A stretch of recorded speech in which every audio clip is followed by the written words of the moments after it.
인터넷에서 본 예문인데요.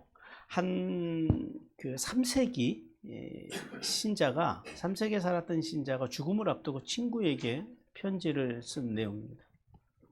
이 세상은 정말이지 악한 곳이라네. 하지만 나는 이 세상 한가운데서 위대한 비밀을 발견한 조용하고 거룩한 사람들을 보았네.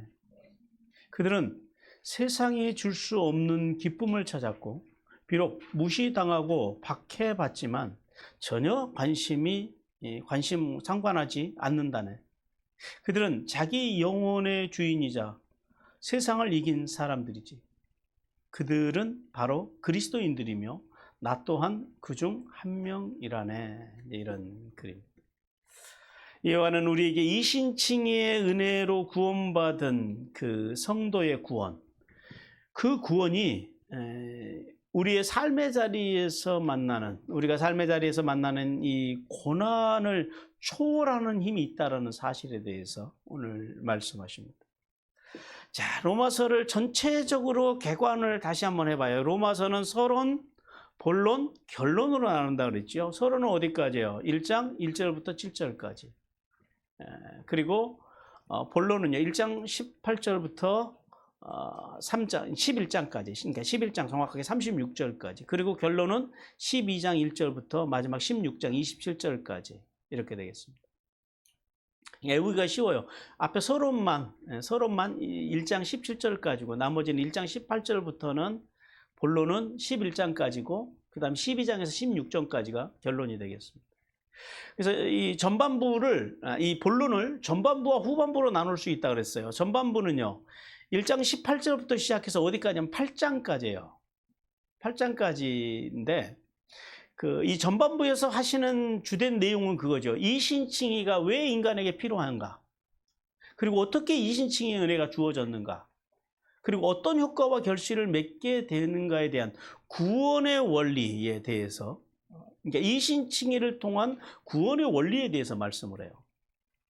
그리고 후반부인 9장, 10장, 11장은요. 믿음으로 구원받기에 실패한 이스라엘, 그들을 통해서 이신칭의의 진리가 언제 주어졌고, 그리고 앞으로 이신칭의 이신칭의 원리에 의해서 구속사가 앞으로 어떻게 진행되어질 것인지에 대해서 후반부에서는 말씀을 해요. 그래서 이 전반부도 지금 우리가 계속해서 전반부를 보고 있는데 전반부는 세 가지 주제로 이루어졌다 그랬죠. 하나는 뭐예요? 죄와 심판에 대해서요. 어디까지예요? 1장 18절부터 3장 20절까지가 죄와 심판에 대한 부분이에요. 이 죄와 심판의 부분 처음에 누구의 죄에 대해서 말씀을 해요? 이방인의 죄. 이방인의 어떤 죄요? 불신앙과 불경건의 죄.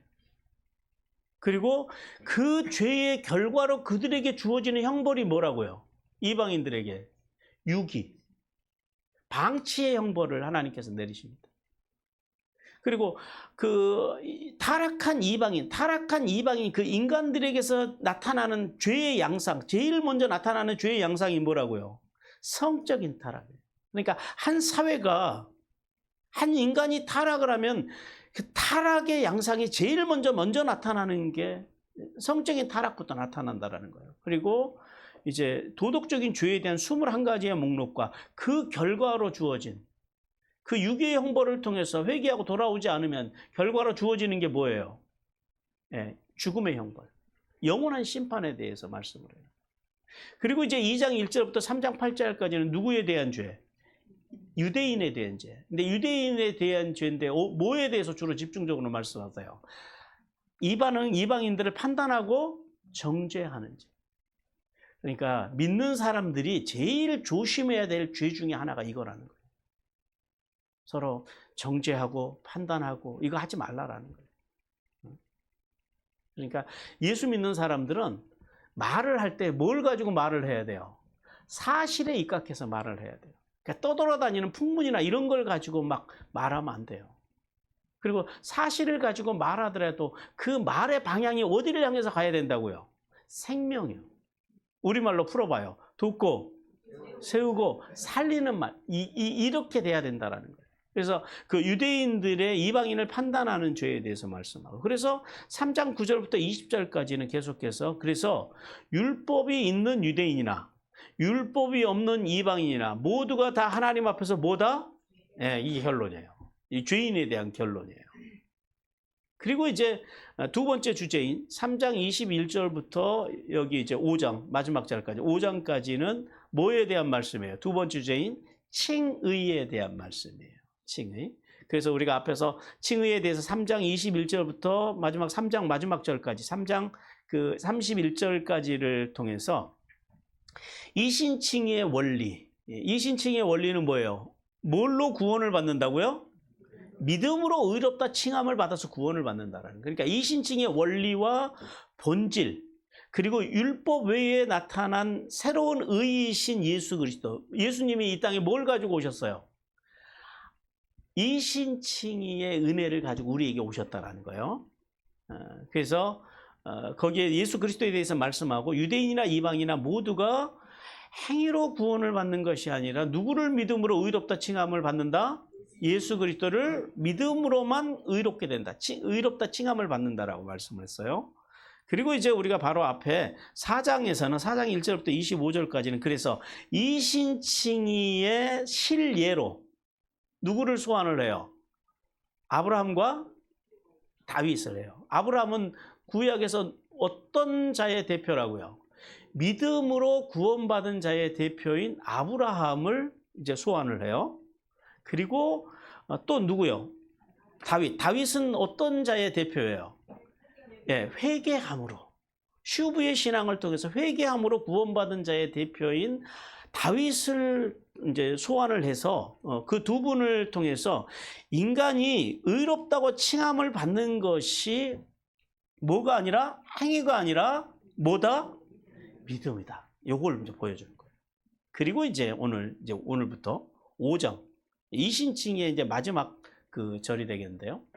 이 5장 1절부터 21절, 이 5장을 통해서는 믿음으로 의롭다함을 받은 성도가, 그러니까 이신칭의의 은혜를 통해서 누리는 복, 그 복의 복된 결과에 대해서 말씀을 하고, 이신칭의의 근거가 되는 두 가지가 있어요. 대표성의 원리와 연합의 원리를 이야기해요. 이제 나중에 11절부터 이제 12절부터 말씀인데, 대표성의 원리라고 하는 것은 간단하게 말씀드리면 그거예요. 아브라함이 범죄함으로 모든 인류가 뭐가 됐어요? 인류의 대표인 그 아담 때문에. 자, 아담 때문에, 아담이 범죄함으로 우리에게 뭐가 들어왔어요?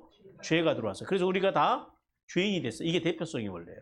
근데 제2의 아담, 새로운 인류의 대표로 누가 오셨어요? 예수님이 오셔서 그분이 십자가에서 우리 죄를 사해 주심으로 우리가 이제는 죄인이 아니라 의인이 됐다라는 거예요. 믿는 자들. 이게 대표성의 원리예요. 그래서 연합의 원리는, 그래서 예수 그리스도와 동일시 연합된 성도만이 뭘 받는다? 구원을 받는다. 이런 말씀. 그래서 오늘은 먼저 그래서 그 이제 1절에서 11절을 통해서 이신칭의 은혜로 결과로 성도를 누리게 된 복, 그 두 거 복에 대해서 두 가지를 말씀하면서 이제 소망과 즐거움에 대해서 계속해서 말씀을 합니다. 자, 오늘 1절에서 5절을 말씀을 통해서 우리에게 주신 하나님의 메시지 같이 읽겠습니다. 같이 읽습니다. 시작. 하나님께서는 이신칭의의 은혜를 입어 최고의 복인 화평을 누린 성도는 어떤 환난이 와도 구원의 은혜를 자랑하는 삶을 살게 된다고 말씀하신다. 자, 이제 1절에서 사도 바울이 앞서 3장 21절에서 4장 25절에서 말씀한 그 결론으로서 예수 그리스도를 믿음으로 의롭다 칭함을 받은 성도가 누리는 복이 뭐냐라는 거예요. 첫 번째 복. 그 복에 대해서 말씀을 해요. 자, 먼저 1절 상반절을 보세요. 바울이 이신칭의의 결과를 말씀하기 전에, 이 복을 말씀하기 전에, 복을 미리 말씀드려야 되겠네요. 보니까 뭐래요? 하나님과 화평하는 복에 대해서 말씀을 해요. 이 하나님과의 화평하는 복을 말씀하기 전에 다시 한번 사도 바울이 1절에서 상반절에서 믿음에 대해서 말씀을 해요. 자, 믿음이 뭐예요? 헬라어로는 믿음을 피스티스라고 하고, 히브리어는 믿음을 에무나라고 그래요. 자, 믿음을 정의를 해봐요. 뭘 믿는 게 믿음이라고요? 네, 말씀을. 은혜와 진리로 나를 찾아오신 예수 그리스도를 아는 것이 아니라 예수 그분의 말씀을 내가 믿는 것. 이게 믿음이라는 거예요.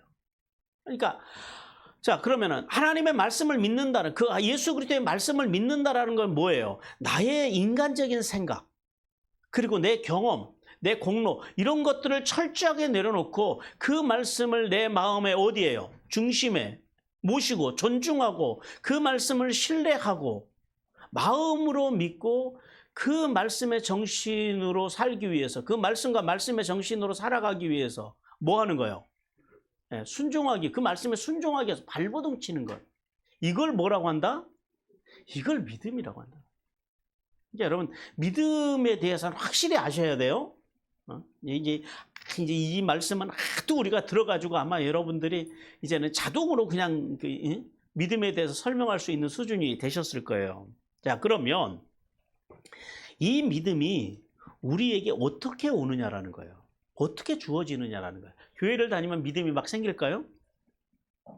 또 성경을 많이 읽으면 막 믿음이 생길까요? 성경을 많이 배우면 믿음이 생길까요?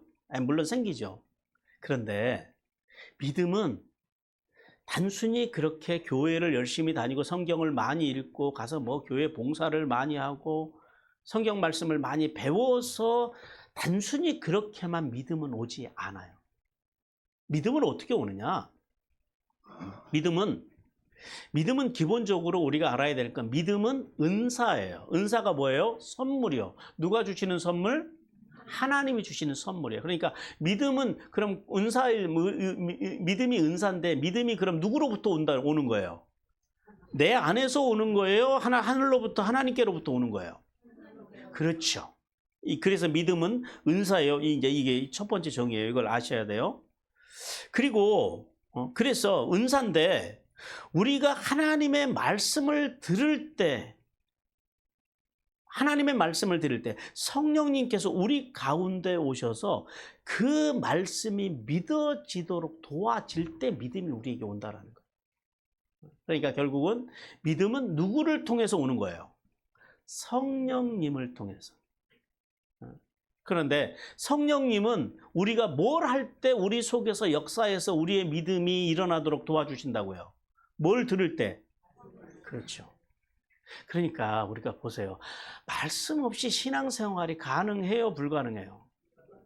이걸 분명히 아셔야 돼요. 그래서 건강한 성도는 세 가지 자리를 사모해야 돼요. 첫째, 말씀의 자리. 두 번째는 예배의 자리. 세 번째는 기도의 자리. 이 믿음이 그렇게 온다라는 거예요. 우리 로마서 10장 17절 같이 읽어봅니다. 시작. 그러므로 믿음은 들음에서 나며 들음은 그리스도의 말씀으로 말미암았느니라. 믿음이 뭘 들음으로 난다고요? 하나님의 말씀. 말씀을 알아요.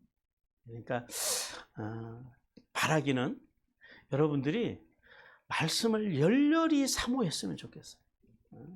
그러니까 뭐 세상 사람들이 뭐 교회 다니는 사람들이 성경 공부한다 그러면 뭐라 그런다고요? 우리 보고 뭐라고 물어봐요? 그 교회 신천지 아니냐고 물어봐요. 참나. 이게 슬픈 이야기예요. 웃지만은 슬픈 이야기라는 거예요.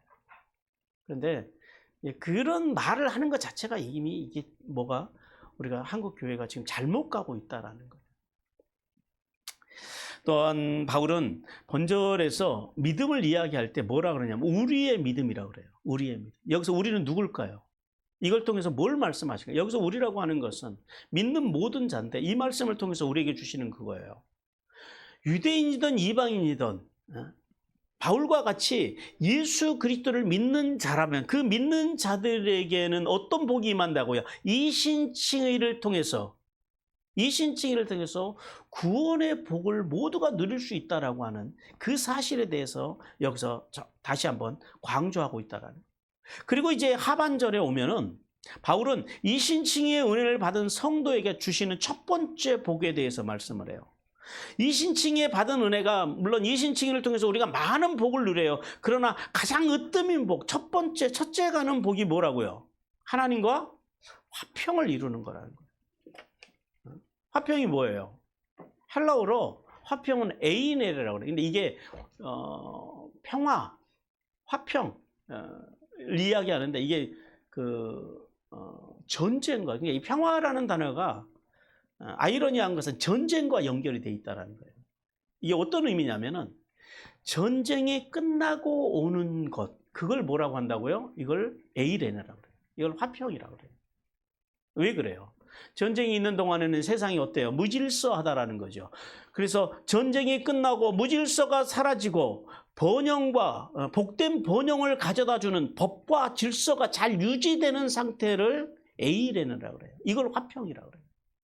근데 본절에서 말씀하시는 하나님의 화평은 뭐예요? 예수 그리스도께서 십자가에서 속죄의 제물이 되어 주심으로 우리의 죄의 문제가 단번에 영원히 온전하게 해결이 되고 그 해결됨으로 인하여 우리가 그 해결됨을 믿음으로 의롭다 칭함을 받은 성도가 비로소 이제 누리게 되는 하나님과의 완전한 화평, 그리고 그 화평을 통해서 평안한 상태로 들어가는 것을 뭐라 그러냐면 에이레네라. 이걸 화평이라고 그래요. 성도 여러분, 믿음으로 의롭게 된 성도는 그리스도로 말미암아 화평을 누리자라고 하는 이 말씀을 통해서 하나님께서 오늘 우리에게 이렇게 교훈하십니다. 주님의 교훈 같이 읽겠습니다.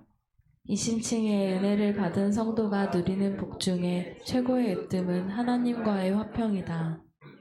이 화평의 복, 그러니까 이신칭의 은혜를 받은 성도가 누리는 복 중에 가장 으뜸은 하나님과의 화평인데, 이게 이 말씀을 이해하려면 당시 로마 법을 이해를 해야 돼요. 그러니까 사도 바울이 하나님께서는 이 사도 바울 당시에 있었던 로마 법을 배경으로 해서 이 말씀을 하시는데요.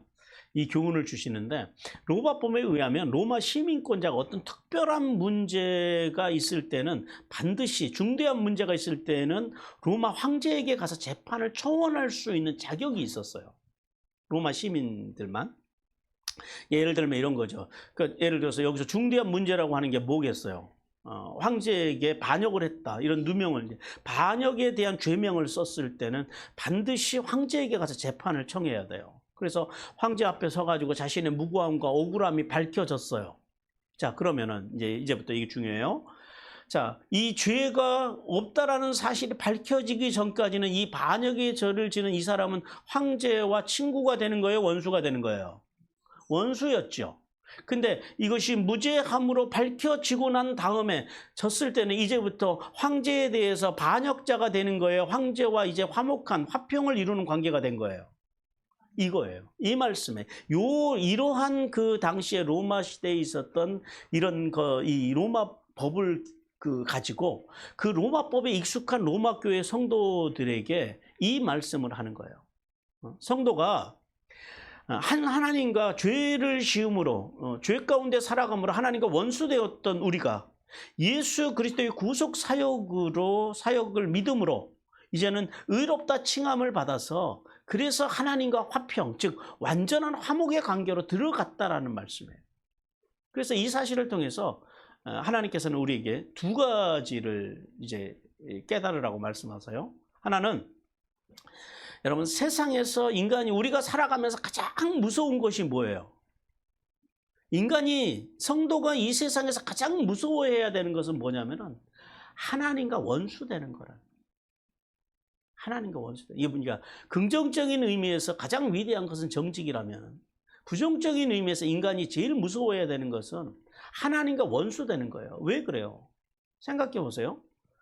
한 사람이 있어요. 근데 이 사람이 많은 권력을 가지고 있고 큰 권력을 가지고 수많은 재물이 있어요. 그런데 그 로마 제국의 황제에게 반역을 했다면 어떻게 되는 거예요? 그 로마 황제와 원수가 반역을 통해서 원수가 되었다면 살아남을까요? 못 살아남을까요? 절대 못 살아남죠. 자기만 못 사는 것이 아니라요, 가진 재산 다 뺏기고 자신의 모든 가족들도 다 노예로 전락하고 죽든지 노예로 전락할 수밖에 없다라는 거예요. 마찬가지로 우주 만물을 창조하시고 다스리신 하나님과 원수를 되면 어떻게 되겠어요? 이 땅에서 아무리 우리가 형통한 삶을 살고 사람들을 보기에 뭐 그럴듯하고 온갖 좋은 복을 받는 것 같다 할지라도 결국 그 인생의 끝은 뭘로 끝나는 거예요? 하나님의 진노, 심판으로 끝난다. 영원한 심판을 피할 길이 없다라는 거예요. 로마서 2장 2절 3절 같이 읽겠습니다. 시작. 이런 일을 행하는 자에게 하나님의 심판이 진리대로 되는 줄 우리가 아노라. 이런 일을 행하는 자는 판단하고도 같은 일을 행하는 사람아, 내가 하나님의 심판을 피할 줄로 생각하느냐. 예, 하나님과 원수된 사람들은 절대 하나님의 심판을 피할 수 있다 없다? 절대 없다라는 거예요. 그래서 성도는 이 세상에서 가장 뭘 무서워해야 된다고요? 하나님과 원수된, 그러니까 하나님과 원수될 행동을 하면 안 돼요. 하나님과 원수되는 말을 하면 안 돼요. 아무리 내가 감정이 상하고 아무리 내가 어려운 일을 당해도 하나님과 등지는 일을 해서는 안 된다라는 거예요. 그러면 반대로 세상에서 가장 큰 복이 뭐예요? 가장 큰 복은 하나님과 원수되었던 내가 그리스도를 믿음으로 하나님과 자녀된 것이라는 사실을 깨닫기를 주님께서 원하십니다. 그러므로 성도는 예수님이 십자가의 대속의 은혜로 하나님과 완전한 화목을 이루어서 하나님과 영원한 화평을 누리게 한 이 복이 내가 살아가는 인간이 이 세상에서 누리는 가장 으뜸의 복이라는 사실을 온전히 깨닫기를 주님께서 원하십니다.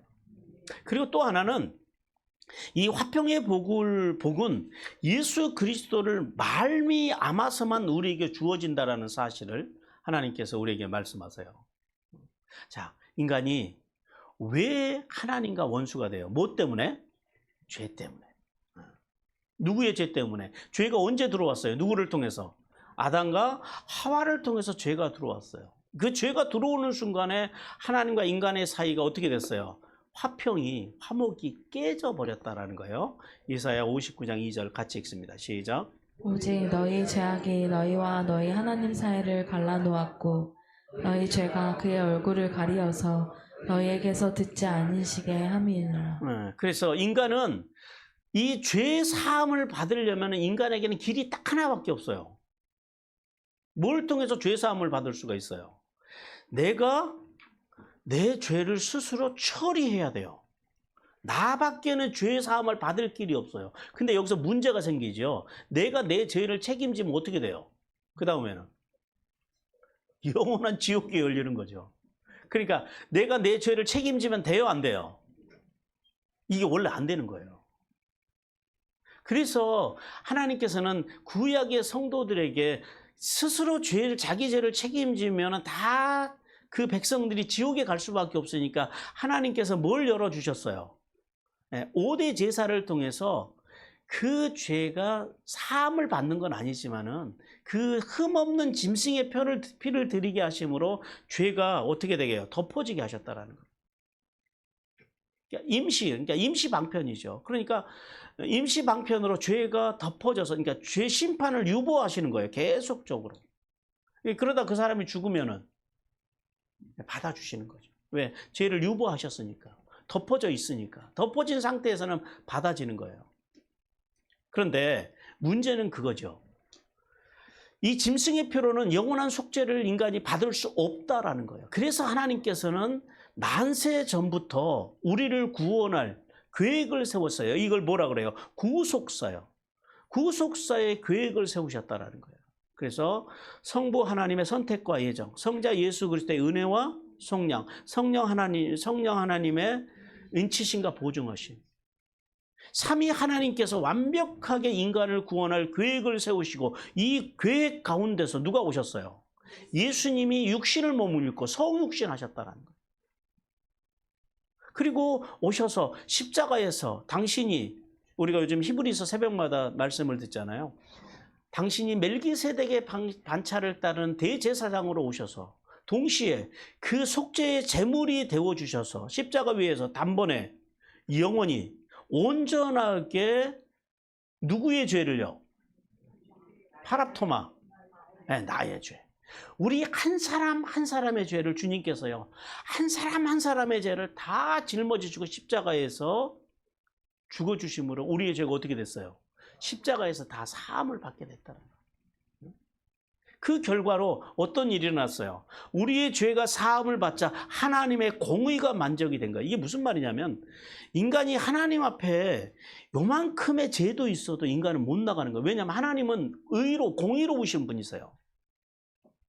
그러니까 하나님 앞에 나가는 인간의 방법은 딱 하나밖에 없어요. 죄가 없이 나가야 되는데 이게 안 되잖아요. 근데 예수님이 십자가에서 우리의 죄를 완전하게 다 처리해 주심으로 하나님의 공의가 만족되고 우리의 죄가 사라짐으로 그래서 하나님과 우리 사이에 어떤 길이 열렸다고요?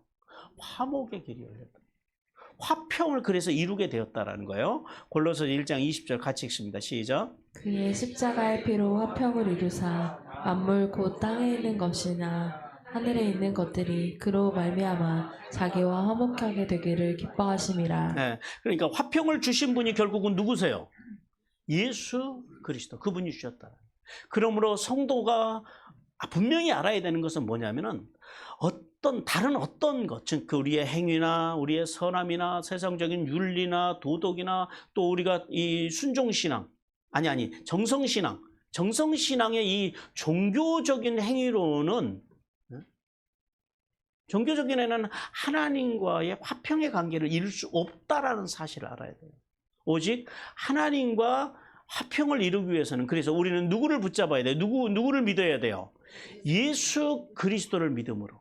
예수 그리스도께서 십자가에서 그 고귀한 옥체를 찢으시고 보배로운 피를 흘려주심으로 내가 구원받고 내가 하나님과 화목하게 되어서 하나님 나라의 상속자가 되었다라는 사실을 분명히 깨닫기를 주님께서 원하십니다. 그리고 이제 2절에서 5절을 통해서 믿음으로 의롭게 된 성도가 환난을 맞이하는 세 가지 자세에 대해서 말씀을 하세요. 바울은 1절에서 말씀한 그 예수 그리스도를 믿음으로 의롭게 되어서 구원받은 성도가 누리는 최고의 복인 화평에 대해서 말씀하시고 그리고 이제 여기 2절에 와서 두 번째 복을 말씀하세요. 두 번째 복은 뭐냐면 들어감이에요. 두 번째 복인 들어감과 삶의 자리에서 만나는 환난 가운데서 맺어지는 세 번째 열매에 대해서 말씀을 하시고요. 자, 먼저 2절에서 두 번째 복을 말씀하시는데 두 번째가 뭐예요? 장차 오늘 본문에 보니까 그래요. 믿음으로 서 있는 이 은혜 안에 들어감을 얻는 것. 이것이 이신칭의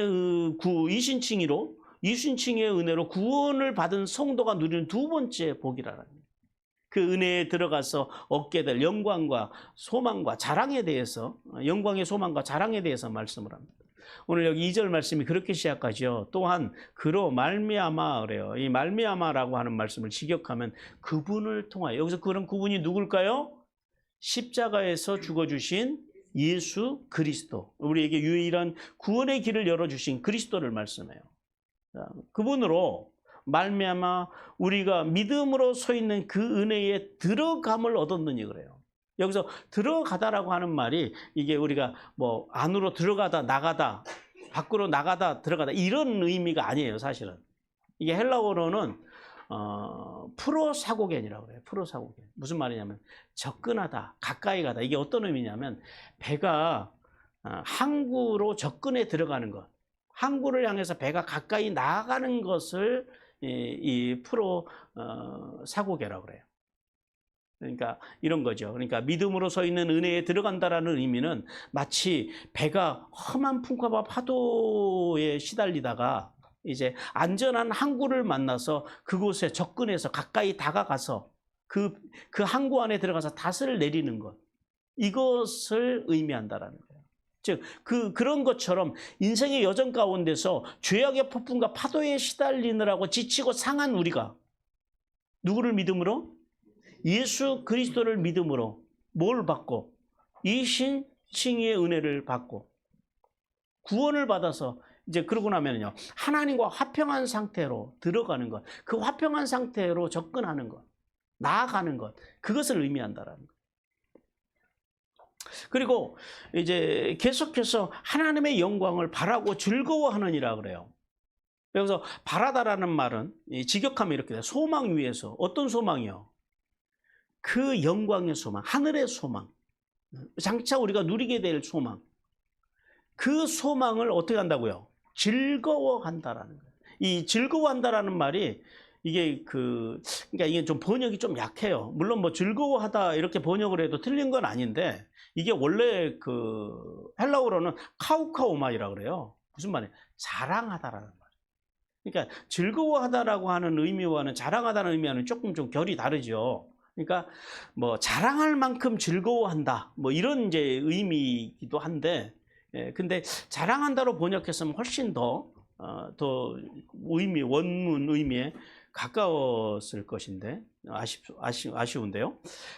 그래서 하나님의 영광을 바라고 즐거워한다라는 말씀은 그래서 어떤 의미를 갖냐면 예수님을 믿어서 구원을 얻는다고 하는 이 이신칭의의 은혜가 믿는 우리에게 뭘 가져다 준다고요? 소망이요. 어떤 소망이요? 예, 하늘의 소망. 하나님의 그 영광의 소망을 준다고. 그러니까 그리고 이 소망이 우리의 자랑이 되고 기쁨, 즐거움의 근거가 된다라는 거예요. 어떤 소망이요? 하늘의 소망. 예, 즉 성도가 하나님의 영광을 소망하며 즐거워할 수 있는 까닭. 왜 그래요? 왜 우리가 이 땅에서 하나님의 영광의 소망 중에서 자랑하고 즐거워할 수 있어요? 그 이유는 우리가 이 세상을 떠나도 예수 그리스도를 믿음으로 칭의의 은혜를 받아서 구원받은 성도는 누구라도 어디로 나갈 수 있기 때문에 하나님의 영광 안으로 들어갈 수 있기 때문에 그리고 그곳에서 영생의 복을 누릴 것이기 때문에 우리가 어떤 일을 만나도 자랑하고 즐거워할 수 있는 삶을 살 수 있다라고 말씀합니다. 요한복음 17장 24절 같이 읽습니다. 시작. 아버지여 내게 주신 자도 나 있는 곳에 나와 함께 있어 아버지께서 창세 전부터 나를 사랑하심으로 내게 주신 나의 영광을 그들로 보게 하시기를 원하옵나이다. 예, 그런데 그 영광의 나라, 그 영광의 나라는 누구만 들어갈 수 있다고요? 그 믿음으로 서 있는 은혜, 이신칭의의 은혜로만 들어갈 수 있다라는 말씀입니다. 그리고 이제 계속해서 3절 상반절에서 바울은 그래서 이신칭의의 은혜로 구원받아서 하나님의 영광에 참여할 소망을 가진 성도는 환난 중에서도 구원의 영광을 자랑하고 즐거워한다라고 말씀해요. 그냥 즐거워하고 자랑하는 삶이 아니라 어디에서도요. 환난이 와도 자랑하고 즐거워하는 삶을 살아갈 수 있게 된다는 거예요. 여기서 환난이라고 하는 말이 어떤 의미를 갖냐면 하나님을 대적하는 세상 속에서 믿음으로 살아갈 때 만나는 환난, 그 환난과 고통을 여기서는 의미해요. 그래서 환난 중에서 즐거워한다라는 말씀은 칭의의 은혜가 주는 이 성도의 소망이 얼마나 큰지를 보여줘요. 보세요. 이 굉장히 중요한 말씀이니까 잘 귀를 기울여서 들여보세요.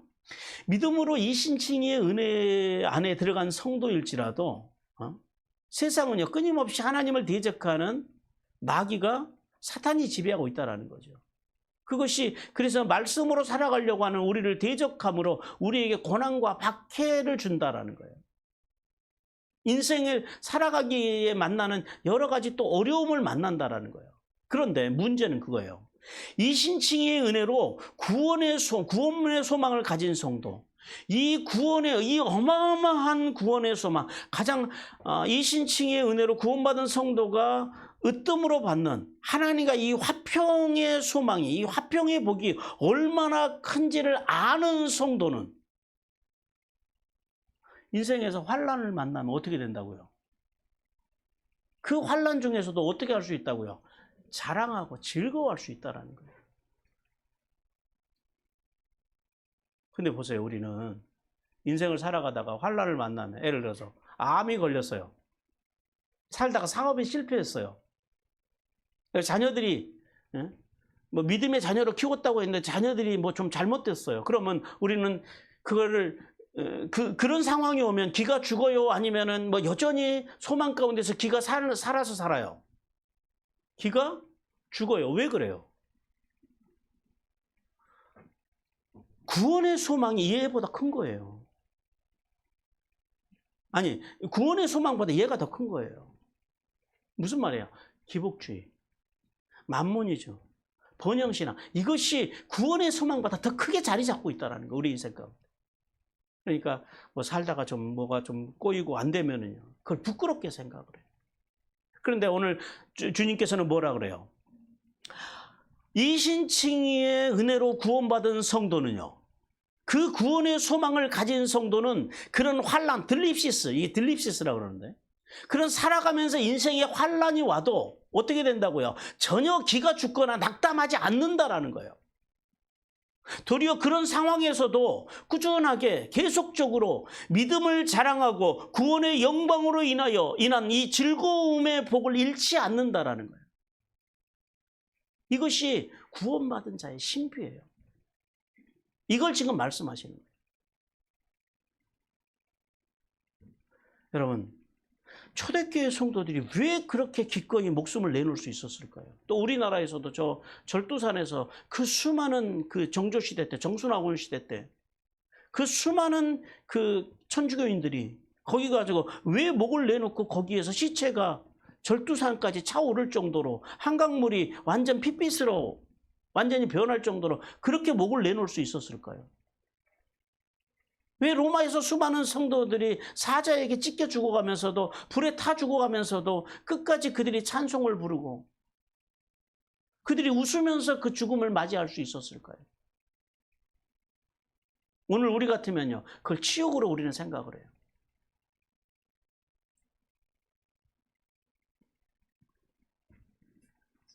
왜 그러냐면 이 환난, 들립시스에 대한 이해가 달랐다라는 거예요, 우리랑.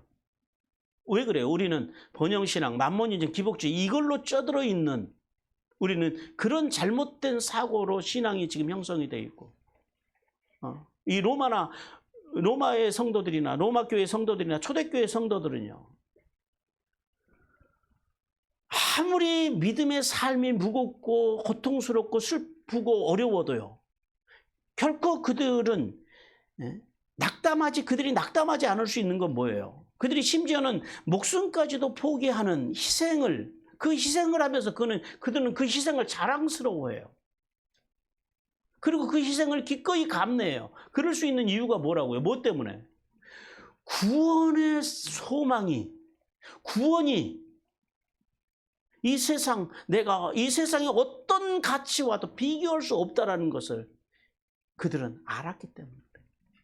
환난보다, 들립시스보다 더 위대하고 더 강한 하늘의 영광, 그것을 그들은 바라봤다는 거예요. 그리고 이제 3절 하반절과 4절을 통해서 바울은 이신칭의 은혜로 구원받은 성도가 환난을 만났을 때 자신의 믿음을 자랑스러워하고 즐거워할 수 있는 세 가지의, 즐거워함으로 얻는 세 가지 열매에 대해서 말씀을 해요. 첫 번째는 인내입니다. 환난이 인내를, 우리 성경에서 이렇게 번역이 되죠. 인내라고 하는 건 뭐예요? 헬라어로 히포모네예요. 문자적으로는 뭐뭐 아래서 참고 견디다라고 말하는 의미인데, 그래서 이게 확고부동하게 견디는 것을 의미해요. 즉, 그런데 중요한 건 그거예요. 단순히 환난을 운명으로 받아들이고 그 수동적으로 막 이를 악물고 참고 내가 예수 믿으니까 참아야 돼, 이런 인내가 아니고, 이신칭의 은혜로 구원받은 성도는 능동적으로, 왜요? 구원의 은혜가 이 환난보다 더 크다 작다, 이게 비교할 수 없을 만큼 크다라는 거예요. 그러니까 이 세상에서 만나는 환난들은 기꺼이 적극적으로, 능동적으로 그 세상의 시험과 시련과 환난을 적극적으로 맞서서 이기고 정복해 간다는 거예요. 이게 그런 의미에서 휴포모네예요. 인내예요. 그다음 두 번째는 연단이에요. 이 연단이라고 하는 말도 그 헬라어로 도키멘인데, 이게 원래의 의미는 그거죠. 우리가 좋은 철을 얻기 위해서는 뜨거운 용광로에 넣잖아요. 재련을 하죠. 그리고 나서 불순물은 다 걷어내고 순수하게 남은 철이나 뭐 이제 금속은 다 그렇게 이제 불순물을 제거하는데, 그러니까 불순물이 제거된 금속, 이런 의미예요. 그래서 이제 우리 성경에서는 연단이라고 번역을 했는데, 사실은 이게 그 연단으로 번역하기보다는 이게 그래서 이제 물건에 대해서는 품질이라는 단어로도 쓰이고, 사람에 대해서는 그래서 훌륭한 품성, 인격, 좋은 인격, 이런 의미를 가져요.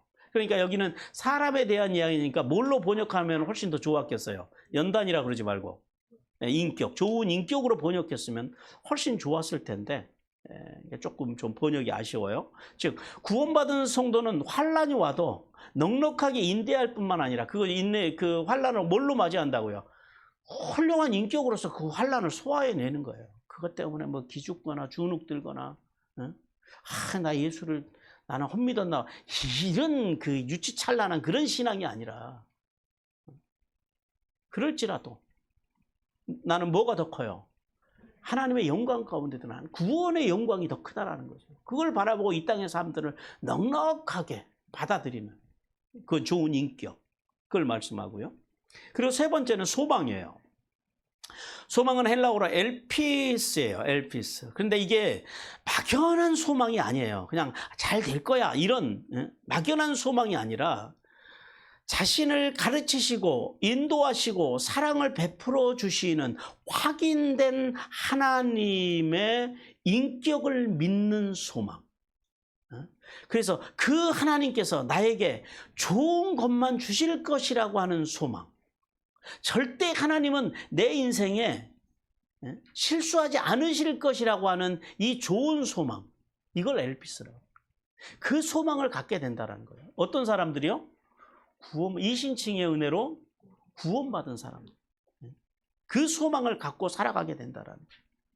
따라서 구원받은 성도는 살아있게 만나는 환난과 또 하나님께서 우리 인생 가운데 때로 배열하신 고난도 있잖아요. 하나님께로 더 가까이 나오라고.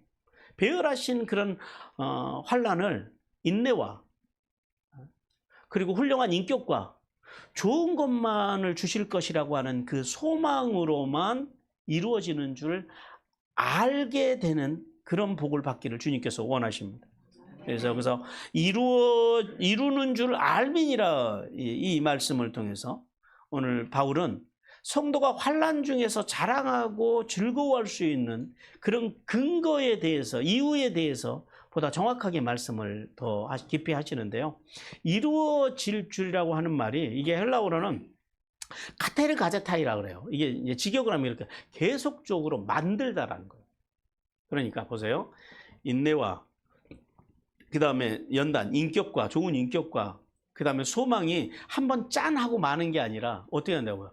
계속적으로 우리의 삶이 어디까지 하나님 앞에 갈 때까지 계속적으로 만들어져 간다라는 그런 의미예요.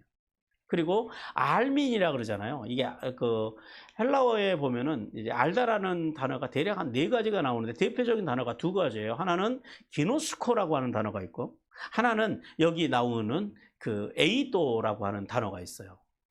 에이다 뭐 이제 같은 단어인데 근데 기노스코는 어떤 지식을 통해서 내가 아는 것. 그러니까 그래서 기노스코는 대체로 육신적으로 어떤 육적으로 알다라고 표현할 때 기노스코를 많이 쓰고요. 여기 그 에이도 오늘 본문에서는 에이도테스라고 그랬는데요. 이거는 뭐냐면은 체험적으로 얻게 되는 영적인 지식을 알게 되는 거예요. 그러니까 알아가는 거, 끊임없이 성장해 가는 것을 의미한다라는 거예요. 그러니까 무슨 말이에요? 성도가 환난을 만나게 되면 이신칭의의 은혜로 받은 구원의 이 3가지 열매, 즉 그 3가지 열매, 즉 인내가 일어나서 뭘 극복한다고요? 계속적으로 환난을 극복하게 한다라는 거예요. 뭐가요? 인내로. 인내가 일어나서 환난을 이기게 한다라는 거예요. 또 계속적으로 뭐가 일어나요? 그 다음에는 훌륭한 인격이 일어나서 환난을 극복하게 한다는 거예요. 그리고 또 계속적으로 소망이 일어나서 환난을 극복한데, 근데 여기서 이루는 줄 알미라는 그 단어의 뜻을 보니까 이런 뜻도 있더라고요. 땅에 꺾어 누른다라는 거예요. 그러니까 이신칭의 은혜로 구원받은 우리가 그 구원의 은혜를 알고 살아가는 우리에게 환난이 왔을 때 인내가 일어나고 계속적으로 그 다음에 좋은 성품이 일어나고 그 다음에 소망이 일어나서 그 환난의 목을 어떻게 해요? 환난의 목을 이 원문 이 단어의 뜻 그대로 하면 목을 확 꺾어가지고 땅에 완전히 짓눌러 버린다라는 거예요. 무슨 말이에요? 환란에 대한 완벽한 승리를 이룬다는 거예요. 이 환란의 승리를 주는 게 뭐라고요? 결국은 이신 칭의의 은혜로 받은 그 구원의 감격, 그 구원의 은혜가, 이걸 가지고 있는 사람들은 인생에 이런 환란이 와도 되려 인내하게 되고 휘포먼해. 그 다음에 좋은 인격으로, 도킴의 인격으로 그것을 팍 가서 눌러버리는 거예요. 환란은. 그리고 소망으로 환란의 목을 완전히 꺾어버리는 거예요. 그래서 환란이 내 속에서 들어와서 역사하지 못하도록 그런 수준으로 그렇게 계속적으로 이렇게 소망이 일어나서 환란을 땅에 꺾어서 눌러서 장차 누릴 하나님의 영광을 기뻐하고 자랑하는 수준으로 성장해 간다라고 하는 그런 말씀입니다. 그리고 이제 마지막 오늘 본문 5절에서는 바울은 이렇게 믿음으로 구원받은 성도가 환란 중에서 맺게 되는 이 소망, 즉 넉넉한 인내, 좋은 인격, 좋은 것만을 주실 것이라고 하는 기대하는 그 소망, 그것이 우리가 전혀 부끄럽지 않는 것. 부끄럽지 않는 것은 왜 그래요? 성령님으로 말미암아서 우리 마음에 부어진 아버지 하나님의 사랑 때문이라고 말씀합니다. 여기서 부끄럽지 아니함이라는 말씀은 아니함이라는 게 부정어인데 절대 부정어를 썼을까요? 제한 부정어를 썼을까요? 절대 부정어예요. 이거는 절대로 부끄럽게 하거나 실망하지 않게 한다라는 거. 뭐가요?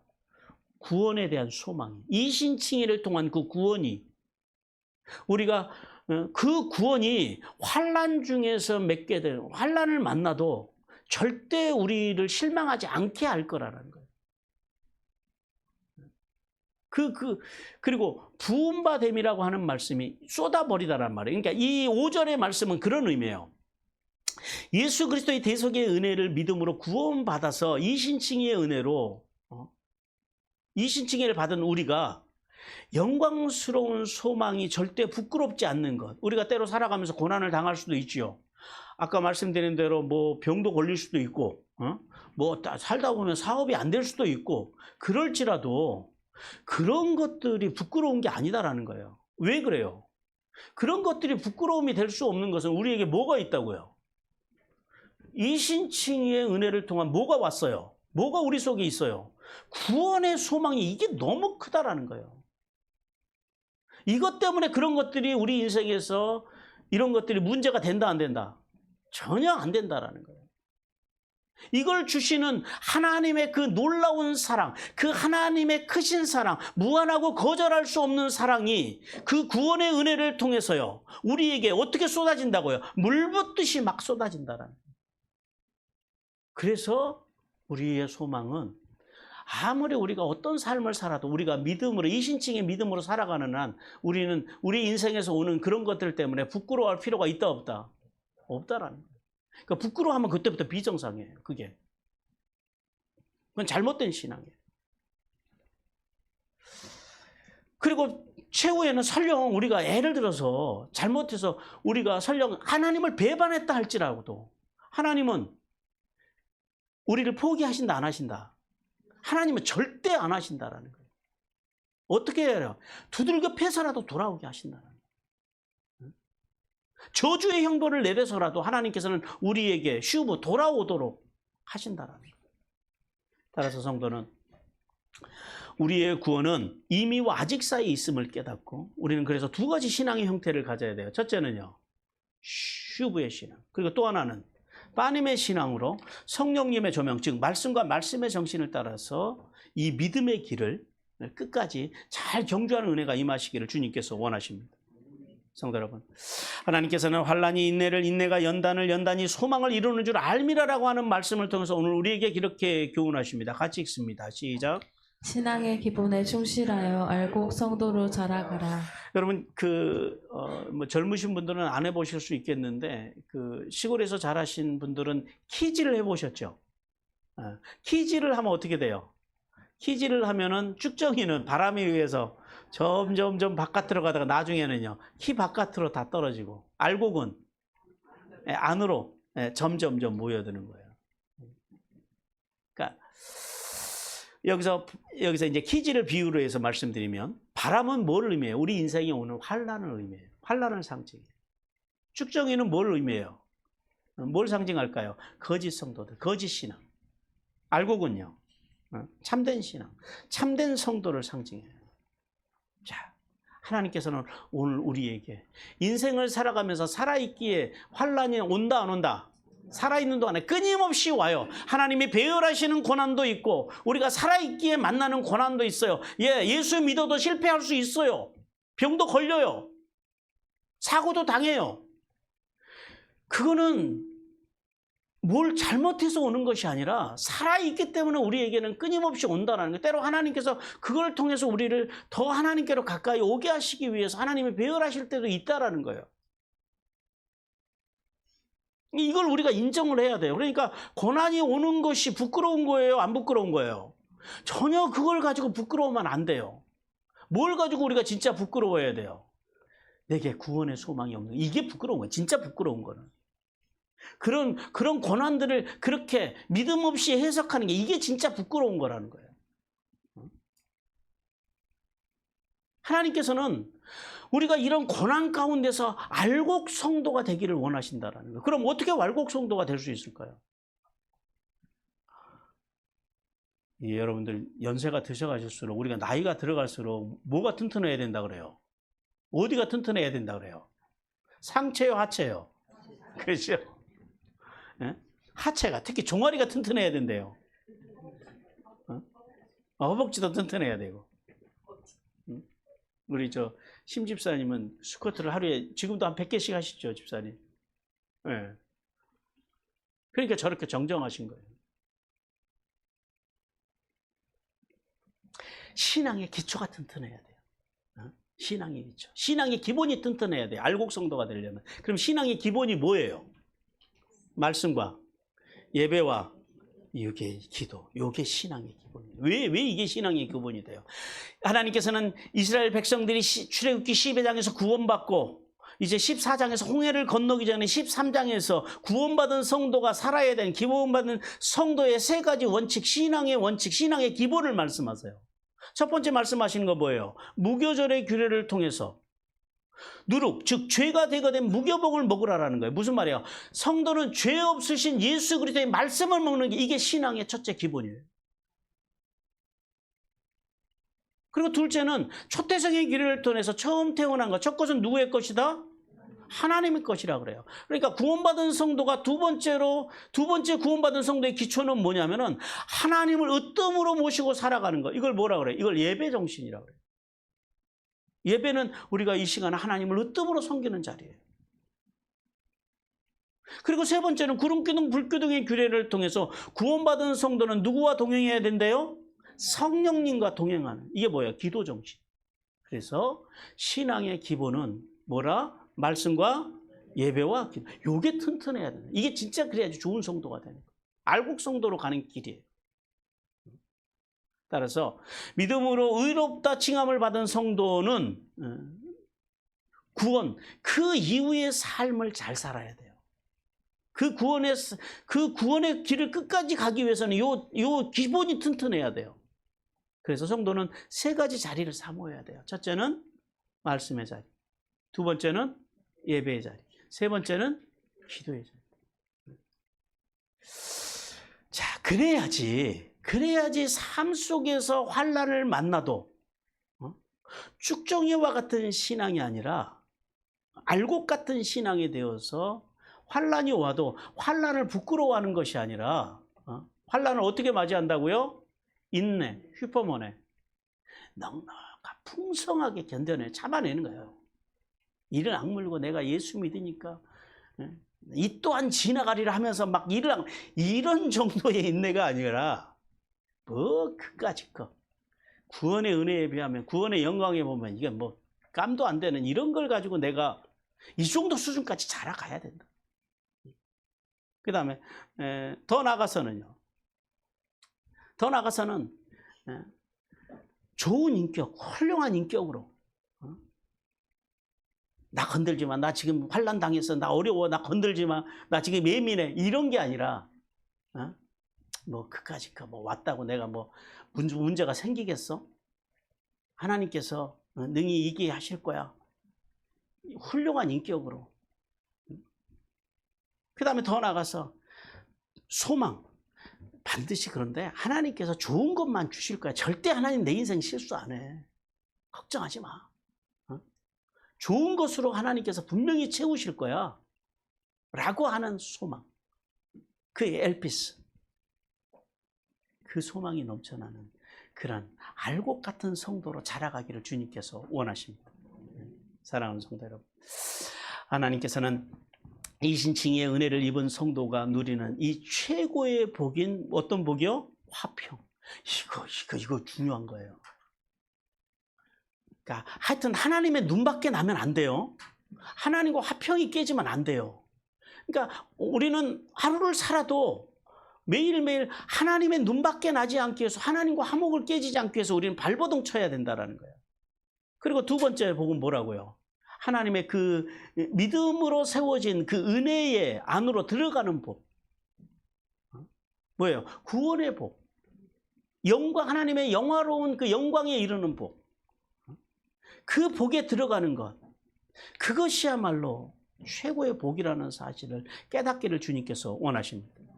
그러므로 구원받은 성도는 그래서 환난을 만나도 어떤 풍성한 인내, 좋은 인격, 좋은 것만 주신다고 하는 이 소망으로 환난이 와도 넉넉하게 초대교회 성도들처럼 죽음이라도 불사할 수 있는. 그러니까 그러니까 이 환난을 대하는 이 자세 딱 이거 하나 때문에 그렇게 죽음이라도 불사하는 신앙을 가질 수 있는 것이었고, 우리는 그게 안 되는 이유가 이게 여기에 대한 이해가 잘못되어 있으니까 그래요. 그런 신앙의 수준까지 성장해 가기를. 너무 걱정하지 마세요. 올해는 뭐 이제 오늘날에는 뭐 죽이면서까지 예수 못 믿게 하는 건 없으니까 걱정을 하지 마시고 그런 수준의 신앙까지 성장하기 위해서 발버둥 치는 성도들이 되시기를 주님께서 원하십니다.